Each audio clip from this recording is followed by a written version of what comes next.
ذرا ان کو وہ قصہ سناؤ جو موسیٰ کو پیش آیا تھا، جبکہ موسیٰ نے اپنے خادم سے کہا تھا کہ میں اپنا سفر ختم نہ کروں گا جب تک کہ دونوں دریاؤں کے سنگم پر نہ پہنچ جاؤں، ورنہ میں ایک زمانہ دراز تک چلتا ہی رہوں گا۔ پس جب وہ ان کے سنگم پر پہنچے تو اپنی مچھلی سے غافل ہو گئے اور وہ نکل کر اس طرح دریا میں چلی گئی جیسے کوئی سرنگ لگی ہے۔ آگے جا کر موسیٰ نے اپنے خادم سے کہا، لاؤ ہمارا ناشتہ، آج کے سفر میں تو ہم بری طرح تھک گئے ہیں۔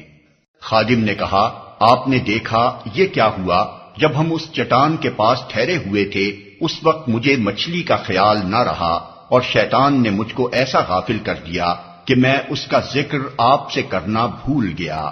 مچھلی تو عجیب طریقے سے نکل کر دریا میں چلی گئی۔ موسیٰ نے کہا، اسی کی تو ہمیں تلاش تھی۔ چنانچہ وہ دونوں اپنے نقش قدم پر پھر واپس ہوئے اور وہاں انہوں نے ہمارے بندوں میں سے ایک بندے کو پایا جسے ہم نے اپنی رحمت سے نوازا تھا اور اپنی طرف سے ایک خاص علم عطا کیا تھا۔